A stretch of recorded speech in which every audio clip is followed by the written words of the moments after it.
Okay, I've got a question. What does the Brooklyn Artist Lab, an oversized bear, and missing gloves have in common? Well, somehow, believe it or not, they're all key plot points in 2023's Friends and Family Christmas. We've got a lot to talk about, Jennifer. We do, Josh, and we'll unwrap it all on this episode of Do You Watch What I Watch?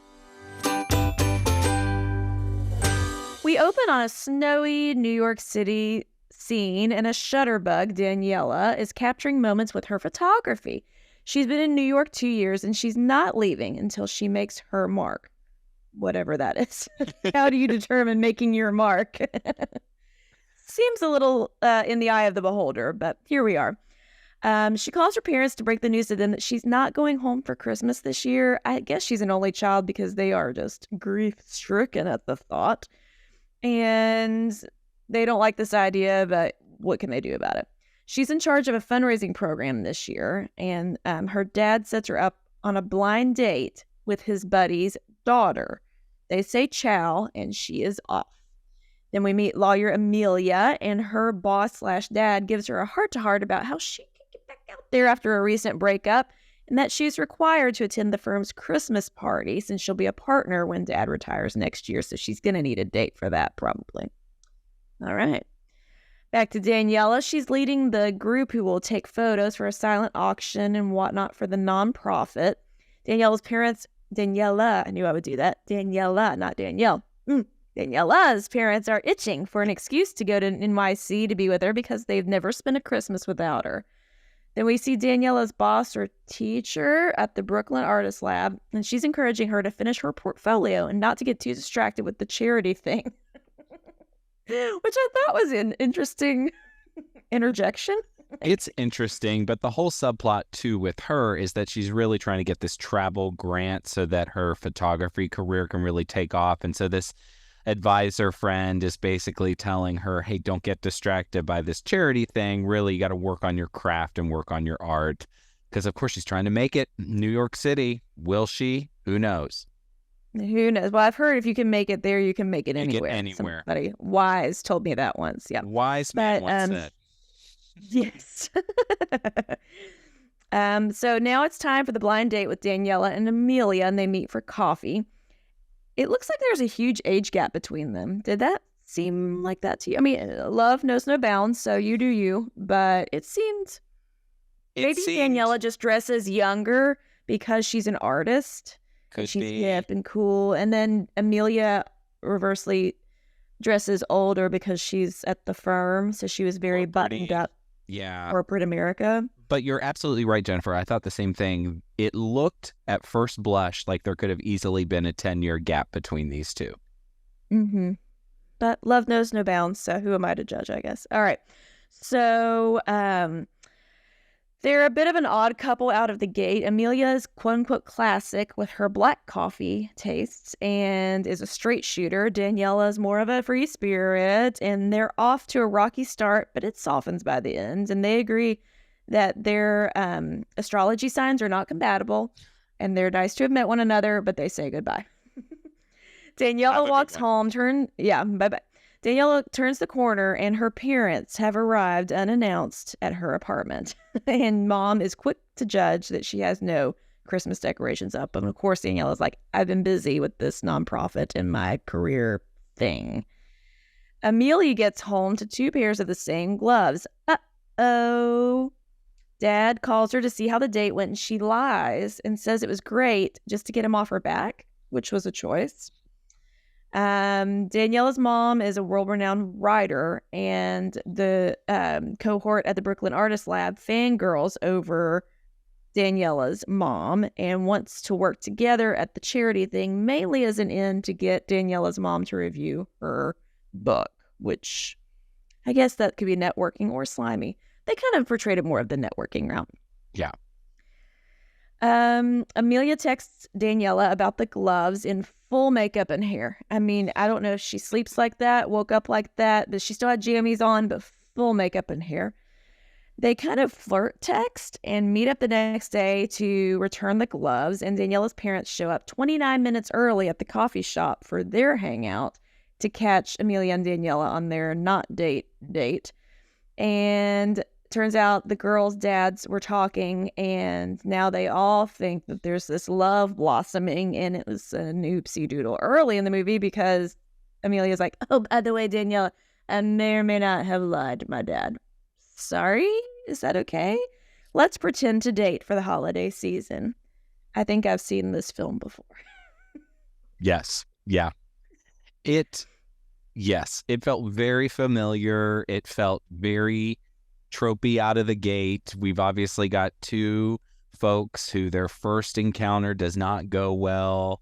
And I don't know if you noticed the same thing or felt the same way, Jennifer, but it felt like we went from an awful first date to that flirty text conversation, and it was like it thawed really quickly and felt really familiar in a way that didn't, as we would say, feel earned. It did not feel earned. I agree. And listen, I have loved the movies with the fake dating tropes. In the past, it's been a little more of a reason for it. The thought of doing it to appease your parents when you're a grown adult and also lying to your parents the whole time. I mean, again, I've seen it. My favorite movie last year was Unexpected Christmas with Tyler Hynes and Bethany Joy Lenz, which you still have got to watch, Josh. Oh my gosh, if you do nothing else next week, watch that movie. But they also had dated before and they just lied about being back together. I don't know. It kind of rubbed me the wrong way, but here we are. Okay. So, where was I? Amelia and Daniela go pick out a tree with her parents, and they have a heart-to-heart about Daniela's photography, and they talk about how they need to follow each other on social media and take a pic by their tree to make this whole thing more believable. The family navigating the tree into the apartment is funny. They're like hoisting it up in and out of New York City, which I thought was kind of funny.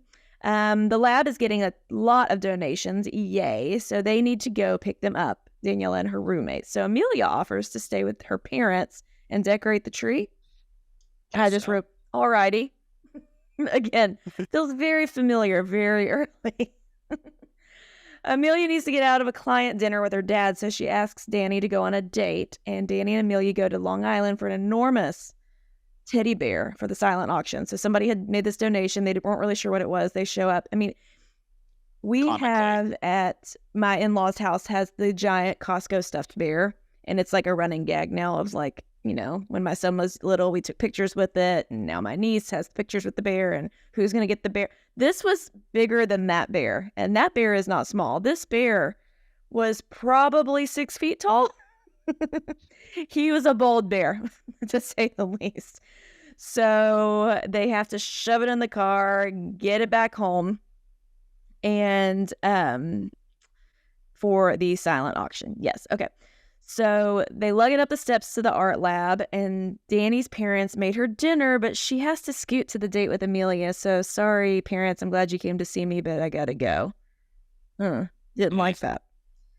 Her parents take this chance to slow dance to the Holly and the Ivy, like you do. And I did really love their relationship, Danny's parents. I thought they were super cute together. Kylie, who's the cohort who wants her book to be read, spills the beans that she used to date Amelia's ex, who Amelia is not really over yet. Margot, wasn't that her name, I think? Yeah, and she should not to judge, but that relationship is now a year out, right? Yeah. Maybe it's we're having trouble moving on. We're having trouble moving on. That's the plot for her. Yes. Yeah. Mm-hmm. So she was supposed to get up and sing karaoke, and she kind of freaks out, gets in her head. She's thinking about her ex, and she's like, you know what? This isn't really my scene. I got to bolt. Okay. We're back from commercial break, and Danny is trying to find her muse in the woods with photography, and what do you know? She runs into Amelia, and she gets a pep talk from her. And at this point, it does seem more friendish, and like they're actually kind of establishing more of substance in their relationship. They go together to decorate the Christmas lantern event. So they all have these like paper lanterns that they can draw on and doodle on, and then they'll release them at the end, which I thought was cute. I hadn't really seen one of those done in one of these movies, so I thought I liked it. And I thought we got some good music in this montage. It looked very festive. It looked very fun. This was, for me, one of the better scenes in the movie. Yes, agreed. We then get an awkward dance sequence to Angels We Have Heard on High, where one zesty extra simply swings their lantern to and fro. Like, which I guess how else are you supposed to dance with a lantern? So Danny takes a photo in black and white of all of these lanterns, which I feel like is a missed opportunity. These lanterns were very colorful, the colors of the season, the holidays, and not every photo needs to be in black and white. I'm sorry. Great. Let's play with color and contrast and saturation. What do I know? All right. Danny doesn't know how to say no, and her parents give her a guilt trip that she's trying too hard to impress everybody, and she's doing too much, and she ignored Amelia and she's ignoring her own work and her portfolio, and her mom is still talking as the cab with Danny drives away, and I thought that was funny. Danny finally gets inspired and starts to develop her photos in a dark room. And Danny's mom is reading Kylie's book and is going to give her kind of her 2 cents about how all that is going. So Kylie's little scheme worked out. Danny arrives at Amelia's fancy soiree with work, and they both look great. Danny says that meeting Amelia is the best unexpected Christmas miracle. And I wrote, well, that is something. In all caps. Again, I feel like we're just zipping along really fast in this relationship. A Christmas miracle? Yeah. Really? And I don't know if she was putting on a show for her dad or what the deal was with that line, but that was a line that when it came out of her mouth, it almost felt like a record scratch moment for me. Like, it just felt weird for her to be saying that in that moment. I don't know. What did you think? Because they're both still fake dating, right? They have not declared feelings for one another to one another. So at this point, they're still just under this fake dating brouhaha. Yeah, I don't know. But they end up dancing and they laugh and they share more about their lives with one another. And that's all well and good. So that's cute. Danny has a light bulb moment with her submission. And then we'll get more to that later. Okay, so their deal of fake dating is over. And Amelia doesn't know what to do. She's telling her best friend because she has real feelings. And they were never supposed to be on the table. Her bestie encourages her to tell Danny how she feels. So it's finally silent auction night. And also the reveal of Danny's portfolio thesis photography display? Question mark? Is that what Together at last? Yeah. Okay. So the big bear is there, which makes me laugh. But Danny gets on stage, makes a little speech, and she unveils her photos on easels showing pics of people who bring her joy. And then she hits them with streamers and snaps photos that show up on the big screen in real time behind her as they're experiencing the joy of the holiday season and the confetti and the streamers. It was a moment. It was a moment. Fun. It's a festive. smash. Yeah. Sponsors of the travel grant oogling over it. Very impressed. She gets the travel grant. Kylie spills the beans to Amelia that Danny got the travel grant and may go to Japan. Oopsie doodle. Amelia backs out of telling Danny how she feels because she doesn't want to hold her back from her dreams of traveling. She tells her goodbye. She passes Danny's parents on the way out and she's crying and they're all up in her business. And then Danny finally tells her parents the truth that they were fake dating all along. They aren't mad because they just want her to be happy. Amelia wants to start a new division of representing artists instead of being a partner at her law firm, and her dad takes it surprisingly well and thinks it's a great idea because these parents are the most supportive people ever. They are too in the weeds and in their business, but they're very supportive of them finding love, chasing their dreams. Don't know why we had to lie to them the whole movie. Here we are. Amelia won the big bear in the auction, and her peeps encourage her to go tell Amelia how she feels. They make a plan. Amelia's dad is on the phone with Danny's parents, and the artists get involved. The bear attacks her roommate. They go to the park that Amelia runs in and basically ambush her. She sees the big bear, Bedford, and he's holding a photo that Danny took of her, and then another photo is on an easel, and then another photo is on an easel. And it's like this perfect engagement moment, even though there's not an engagement coming. And Danny then comes down the stairs and expresses her feelings for Amelia. Turns out Danny had taken one photo of Amelia 2 years ago on a bench in the park. So she was captivated by her then. Who'd have thunk it? They kiss, and they figured out the universe found a way to keep them together. A Cher song plays, which is our second Christmas Cher song of the season. If you had that on your bingo card, good job. And then there's an adorable dinner for everyone at Danny's apartment with friends and family, kind of like the title. Danny poses a toast, which was probably unnecessary, like too much on the nose. And it's a toast to friends and family. Got it. Cher sings that we'll always be angels in the snow. And there is a lot of PDA at the table. The end. Okay, time for our Gold or Coal segment. Here's what we're going to do. Jennifer and I like to tell you what we think. The bottom line advice. Is this worth the watch? So the way we do that is we each give 3 gifts. If in total there's more gold, we're going to call it a double peppermint hot cocoa. If there's more coal, we probably think it's not worth the watch, and we're going to call it plain black coffee. And if it's a tie, 3-3, middle of the road, we're just going to call it a Merry Christmas. Jennifer, you go first. Okay. I will give some gold for Danny's parents. Like I kind of already mentioned, I liked their chemistry and their banter, and that they are so invested in their daughter. Too much? Probably. Would I be the same way when I get older? Also probably. So can't fault them too much for it. I thought they were precious, and we got to see them more than we typically do with the parents, I feel like. So gold. Gold for me too. Talking about parents, they were very supportive, maybe just like a skosh too supportive. Like I get that they had to be supportive because we really did not have the time in this movie for them to have to win over their parents in the midst of everything else going on with both of these characters. At some point, it kind of felt a little too easy, in terms of that relationship. But at the end of the day, I liked that they portrayed these parents in such a positive light. So some gold. I'm going to give some coal. This movie was boring. I'm sorry. I wanted to love it. I was excited for it.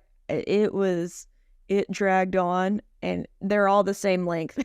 But emotionally, for me, it dragged on and just never really did much to keep my interest. I hate that. Feel the same way, Jennifer. Cole for me for my second gift. I feel like there just wasn't a whole lot of action. There was so much dialogue and so much walking around and so much sort of sitting in environments where other stuff was happening that was sort of Christmas kind of slapped onto it. So it all together really didn't feel like a Christmas movie to me. I know it happened at the Christmas season. I know there was a fundraiser that was loosely tied to the holiday, but it just didn't give me the warm and fuzzies like a lot of these Christmas movies do. Mm-mm. Yeah, this one could have happened anytime. I wrote Christmas what? Because Right? It was just like not very Christmassy. I will give some gold for Allie Liebert. She has produced some of these movies. She starred in some of these movies. She was Amelia, and I really liked her. I liked seeing her in this movie, so I will give her some gold. Yep. I will give some gold for my last gift. I thought that the music that we heard throughout, maybe with the exception of the Cher song at the end, I was gonna say. the music, it was a little odd. It's a choice. But I wonder if Hallmark has a contract with Cher that we don't know about, because we got a lot of Cher on Hallmark this year. Well, Anyway. she has a new Christmas album out this year. And that could be so it. So- I liked the other one better. I liked the DJ song in the Santa Summit that was Cher way more than this one. But anyways, go ahead. I was just going to say that the music that we got, I thought the jazzy montage with the lanterns was great. Some of the music that happened throughout was pretty good. It was not the typical sort of piano orchestral stuff that we get in a lot of these. And they tried to do something with the way this was edited and produced so that it felt a little bit more modern and a little bit more big city. And I think that came across. And so I'll give it some gold. So yeah, because sometimes when these movies happen in New York City, it's still very like rose-colored New York City. And this was more, you're in Brooklyn. You're in the artist lab. Right, like exactly. More cultural. Yeah. So what's our final score here? I think it's 4-2. 4-2. So we're going to give it 4 gold, to Cole. That feels right to me. Does it feel right to you? Yeah. It's probably more of a meh for me overall. I agree. Honestly. Yeah, it's more of a meh. And one of my gold felt more like kind of a Cole anyway. So maybe what we'll do is it's 4-2 technically, but maybe we should just go ahead and call it a meh re-Christmas anyway. I don't think it came together the way that maybe they wanted it to. I didn't really find myself cheering for this couple. It dragged. I don't know. It wasn't one that I would ever rewatch. Same. And I do like that we're, again, getting some diversity in storytelling and characters and relationships and, race, ethnicity, all of that this season. And so I was excited for this one. It kind of fell flat for me. So, yeah. And that, friends, is another episode of Do You Watch What I Watch? Special thanks, as always, to Nick Schwartz for our theme song and to you for listening or watching. Hey, if you like our podcast, thank you so much for taking the time to spend some time with us. Be sure to review, subscribe, like, and tell a friend. You can find links to our social channels on our website at doyouwatchwhatiwatch.com. Hey, if you have been with us this season, we said we were going to watch and review 20, and this marks the 20th one. So we have kept our promise, but I got a feeling, Jennifer, we are not done with content. So Jennifer and I are going to have a little offline conversation, circle back. We're going to come up with something. I think we've got a couple more great episodes in us before we get to our second annual Watchy celebration. We need to start planning for that, Jennifer. It's going to be a lot of fun. Yes. We got to go bigger this year. Bigger, roll out the better, red carpet, costume changes, lighting schemes. I'm thinking new graphics package. Stay tuned. It's going to be big. As you can imagine, in the coming weeks, we will have so much to discuss. And until then, may your days be merry and bright. We'll see you next time.